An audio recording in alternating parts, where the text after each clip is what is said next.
నమస్తే అందరికీ. ఇప్పుడు సర్వాంగాసనం చూద్దాం.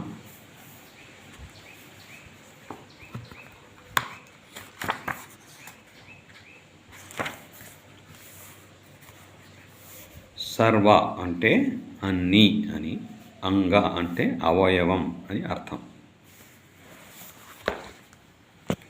ఈ ఆసనం వల్ల శరీరంలోని అన్ని అవయవాలు లాభపడతాయి కాబట్టి దీన్ని సర్వాంగాసనం అని అన్నారు.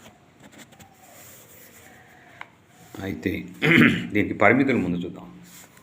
అధిక రక్తపోటుతో బాధపడేవారు, లంబగో స్లిప్ డిస్క్ మరియు సర్వికల్ స్పాండిలైటిస్తో బాధపడేవారు ఈ ఆసనం వెయ్యకూడదు. ఓకే, మిగతా వారి గురించి మిగతా వారు వేయచ్చు, వేయగలిగిన వాళ్ళకి చెప్తాం. చూద్దాం వాళ్ళు ప్రయోజనాలు పొందుతాం. లాభాలు ఏంటి వస్తాయి? ఉబ్బి మెలికలు తిరిగిన సిరలు, వెరికోసిస్ వైన్స్ కలవారు అంటే వెరికోసిస్ ఉన్నవాళ్ళు, పైల్స్ ఉన్నవాళ్ళు, హెర్నియా, థైరాయిడ్ బాధితులు, థైరాయిడ్ ఉన్నవాళ్ళు, అజీర్తి ఉన్నవాళ్ళు, మలబద్ధకం ఉన్నవాళ్ళు, ఋతుక్రమ సంబంధిత బాధలు ఉన్నవారికి ఇది మంచి చికిత్స. ఇవి కంపల్సరీ చేయాలి. మిగతా వాళ్ళకి చేస్తే ఇవి రావు. కటి ప్రదేశంలోని అవయవాలు బలోపేతం అవుతాయి సర్వాంగాసనంతో. మెదడుకు మంచి ప్రసరణ జరుగుతుంది, మెదడుకు ఆక్సిజన్ బాగా అందుతుంది, ఇంకా జ్ఞాపక శక్తి పెరుగుతుంది, ఏకాగ్రత, మెదడు యొక్క సమతులనం, బ్యాలెన్స్ ఆఫ్ మైండ్ వృద్ధి పొందుతాయి. స్టూడెంట్స్ చాలా మంచి ఆసనం, లేడీస్కి కూడా మంచి ఆసనం, అందరికీ కూడా మంచి ఆసనం. సర్వాంగాసనం శరీరంలోని అన్ని అవయవాలు కూడా ఇది లాభం చేస్తుంది కాబట్టి. ఇప్పుడు ఆసనం వేయి పద్ధతి చూద్దాం.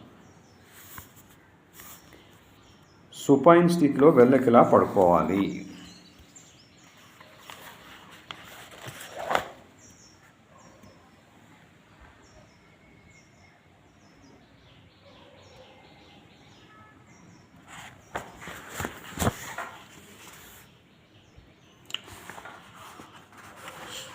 నెక్స్ట్, శ్వాస తీసుకుంటూ రెండు కాళ్ళను ఒకేసారి భూమికి 45 డిగ్రీల కోణంలో పైకి ఎత్తాలి. ఈ స్థితిలో కొంతసేపు ఉండాలి.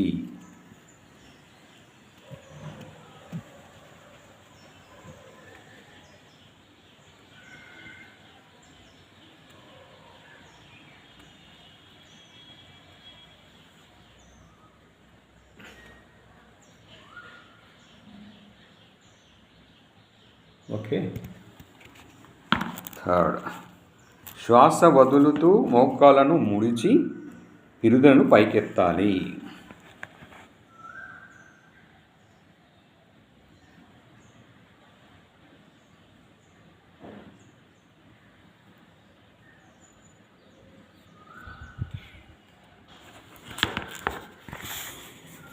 ఫోర్, శ్వాస వదులుతూ మోచేతులను వంచి వాటి సహాయంతో శరీరాన్ని పైకి ఎత్తాలి.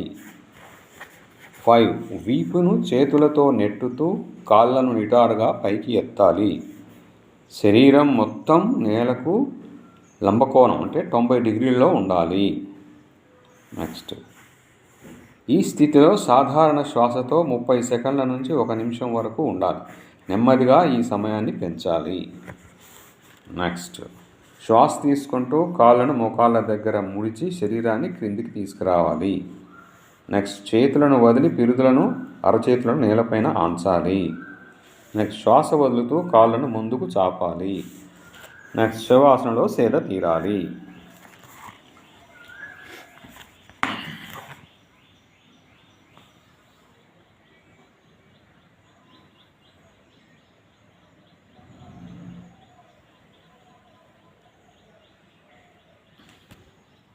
ఓకే, గమనిక. మోచేతుల మధ్య దూరం భుజాల మధ్య దూరం కన్నా ఎక్కువ ఉండకూడదు. శరీరాన్ని పూర్తిగా పైకి ఎత్తలేని వారికి వీలైనంత ఎత్తు వరకు శరీరాన్ని ఎత్తి ఉంచవచ్చు. విపరీత కరణం. ఈ ఆసనం మధ్యాసనంతో పాటు వేయవచ్చు. అంటే ఇక్కడ ఒకేసారి చేయాలంటే చేయలేదు కాబట్టి ఎంతవరకు వస్తే అంతవరకు చేస్తూ నెమ్మదిగా పూర్తిగా చేసే ప్రయత్నం చేయాలి. ఇంకోటి, ఈ సర్వాంగాసనం వేసిన తర్వాత కౌంటర్ అంటే వ్యతిరేక ఆసనం కంపల్సరీ వేయాలి. అది ఏంటంటే మత్స్యాసనం.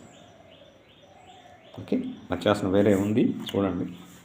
మత్స్యాసనం కంపల్సరీగా సర్వాంగాసనం వేసిన తర్వాత వేయాలి. ఇదండి.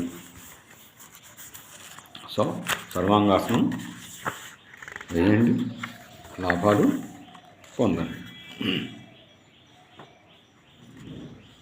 ఇది రామకృష్ణ మఠ్ హైదరాబాద్ వారిది. Thank you viewers, thank you వ్యూవర్స్లోను సబ్స్క్రైబర్స్లోను ఉన్న ఈరోజు పుట్టిన మన మిత్రులందరికీ జన్మదిన శుభాకాంక్షలతో మీ Jayaprakash Narmita, yoga instructor, S Vyasa university, Bengaluru. Thank you.